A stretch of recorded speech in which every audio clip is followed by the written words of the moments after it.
So in this video, we're going to be investigating the quadratic equations. And this, of course, is the basic quadratic equation, y equals x squared. So we'll start off by just graphing it, see what it looks like. Now I know some of you already know what it looks like, but we'll pretend like none of us know. And so we're going to make a little t-chart here.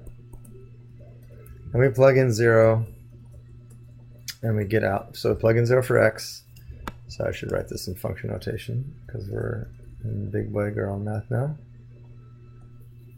Oops. So I plug in 0 into the function. So 0 squared is 0. So I get out 0. So that means the point 0, 0 is on the graph. Okay. And then I plug in 1 into the function, and I get out 1. So that means the point 1, 1 is on the graph. But also if I plug in negative 1, negative 1 times negative 1 is also 1. So that means the point negative 1, 1 is also on the graph. If I plug in 2, 2 squared is 4. So that'd be over 2 up 1, 2, 3, 4. And likewise as last time, if I plugged in negative 2 times negative 2 is positive 4. So then that's on the graph. And so what you notice here, just like when we're graphing linear equations, we discovered their line. All the quadratic equations have their own look. And if we maybe it looks maybe like kind of like a V, but then you realize that it can't be a V because it's steeper here than it is down at the bottom part. So if we check out a couple more things, like for example, if I throw in 1/2, 1/2 times 1/2 is 1/4. So it wouldn't be right there, it'd be down there somewhere. So what you discover is there's a curvy line that goes up like this. And it just keeps getting bigger, a lot bigger in the y direction and a little bit bigger in the x direction. And this is what is called a parabola. Parabola. And anything that has the highest power of squared is going to look like that. So let's do an easy little change here. What if we had f of x equals x squared plus 1, just for fun? Now we could make some predictions of what we think that's going to look like. But let's not, and let's just go ahead and blindly find it. So once again, I'm going to plug in an x. This time when I plug in 0, I get out 1, don't I? And when I plug in 1, I get out 1 squared plus 1 is 2. When I plug in negative 1, I get 2. When I plug in 2, 2 squared is 4, 4 plus 1 is 5. And notice what's happening is, if we go back and compare this, we're always getting 1 higher than we did before. And that makes sense because I'm adding 1 to the x squared. So basically this graph right here is going to be the same as this guy, only a little bit higher. 2, 1, 2, 3, 4.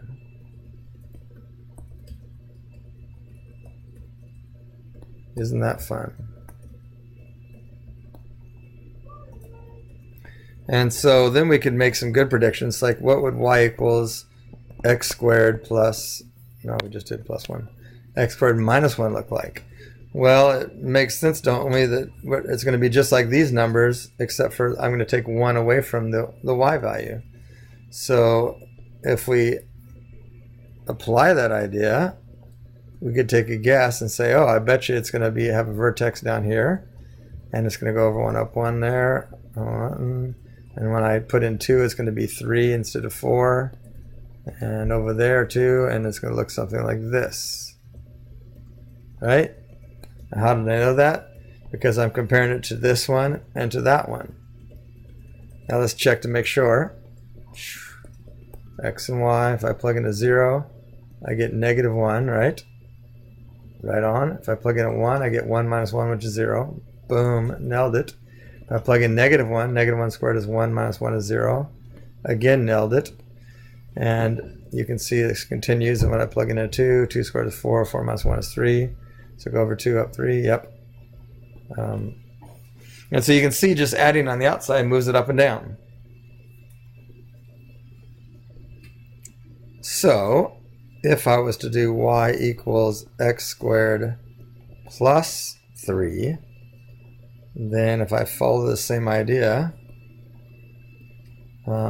this lower point here, which is called the vertex, the turning point of the parabola is called the vertex, then I would go up 1, 2, 3, put a dot, and then it would look just like that.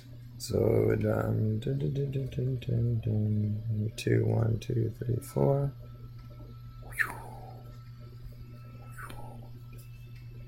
And again, you could do some XY, make an XY chart and check your numbers there, but you find you're going to get those right. Okay, so the assumption is that if you have a y equals x squared, if you add any number to it, it's just going to move the graph. It's going to move this graph up and down. Okay? So the next thing we want to do is, what happens if instead of adding on the outside of the square, what if I add inside the square?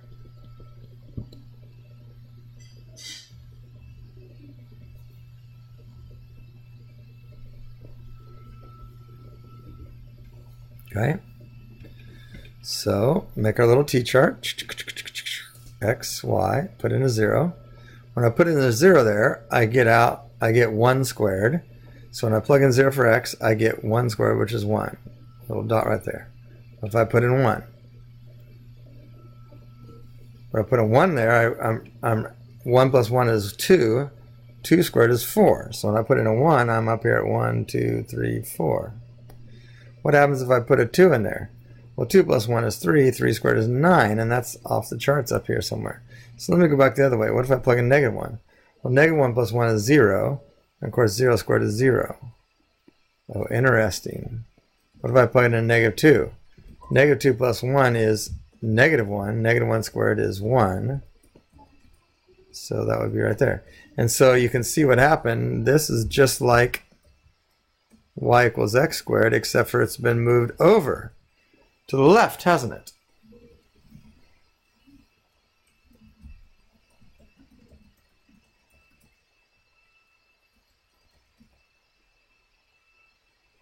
And so if adding 1 on the inside moves it to the left, I wonder if subtracting 1 on the inside moves it to the right.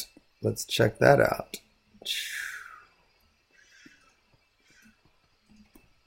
If I plug in a 0, I get negative 1. Oops, I'm sorry. Plug in a 0, I get negative 1. When I plug... No, Thad, come on. Sorry about that, guys. When I plug in 0, I get negative 1 squared, which is positive 1. When I plug in 1, I get 0 squared, which is 0. When I plug in 2, I get 1 squared, which is 1. And you can see there's the turnaround point. There's my parabola. So it looks just like y equals x squared, but it's been moved to the right one. So apparently adding on the inside moves it to the left, and adding on the or subtracting on the inside moves it to the right. So what if, let's take a wild guess, what if we had an equation that looked like this? Y equals x plus 2 squared minus 3. So this is adding on the inside, which means we said move to the left. That's subtracting on the outside, which means that it moves it down. So I'm going to just take a wild guess and see if this is true. My prediction that the vertex that is normally right here has been moved to the left 2 and down 1, 2, 3. And I bet you it's sitting right there. So let's plug in negative 2 and see what we get. Negative 2 plus 2 is 0. 0 squared is 0. 0 minus 3 is negative 3. So sure enough, negative 2, negative 3 is right there. And so if I plug in a negative 1, that would be 1 squared minus 3, which would be negative 2. And you can see that we just nailed the turning around point. If I put in a negative 3, that would be 1 squared, which is 1 minus 3 is negative 2. And so there's that turning point, or we call the vertex, right? So essentially what we're discovering is that if your equation is written in the right form, you can actually see where the vertex is. And if you think about a parabola, look at all these parabolas drawn, you can tell that finding the vertex is a very important thing to do in the process of graphing a parabola, because notice all of them have vertices, and they all are symmetric about the vertex. So if you can find out what the vertex is and find a couple points on one side of it, then you've got automatically a mirror image on the other side. So often when we're trying to graph a parabola, one of our first goals is to find the vertex. And just to drive this point a little bit further home, what happens if I have a number on the outside, like y equals 2x squared? How does that change things? Well, in this case, it's multiplying, right? Not adding. Well, notice when I do the little XYT chart, when I plug in 0, I still get 0, don't I? When I plug in 1, this time I get 1 squared times 2, which is 2. So I get something there. If I plug in -1, I get 1 squared, -1 squared, which is 1 times 2 is 2. So notice the multiplying by 2 doesn't change where the vertex is. It just does something else. It makes it taller. So that's why we have this little thing called the vertex form of the quadratic equation. And it looks like this. Oops, sorry. So if you have a quadratic equation in this form, then you can use that really easily to find the vertex. So for example, if I have y equals, say 2 times x minus 2 squared plus 1, okay? So if I'm looking for the vertex of this thing, if that's all I want to know is the vertex, notice I can look at this and say, oh, it's going to move to the left 2 and up 1. So that means my vertex, it's been moved to the right 2 and up 1. So that means my vertex would be 2, 1.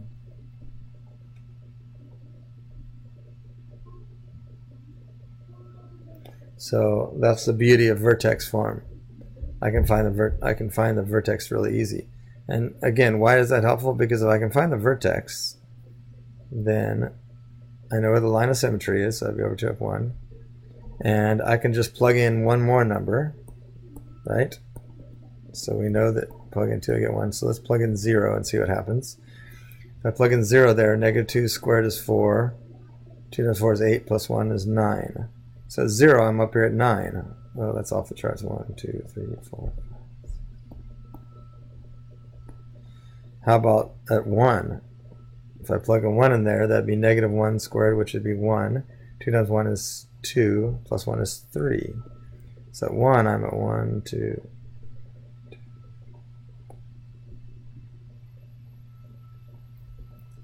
And since it's symmetrical, we know that that point right there is also on the graph, and that point right there. So then, with just a couple of points, we've already found out what it looks like. Look at that. Isn't that fun? So, once again, this is what is called vertex form. Vertex form of a quadratic equation. It's also called graphing form because it's really easy to graph from. The other forms of a quadratic equation are standard form, and you know this one because we talked about it for the quadratic formula. And then there's also factored form, and that's when we factor this, you can put it in factored form. So like, for example, y equals 3 times x minus 2 squared plus 1. That's vertex form. And we might have a y equals 2x squared plus 7x minus 5. That would be standard form. Or we could have something like y equals x plus 2 times x minus 3. There's an example of a quadratic equation in factored form. So that's factored form, standard form, and vertex form. And so the goal of this section is to learn how to graph quadratic equations no matter what form they're in. So we just talked about how to graph quadratic equations when they're in vertex form. I'll make another video talking about what to do with them when they're in standard form. and then what to do with them in factored form. And again, for all of them, the key is finding that vertex. All right. Thank you.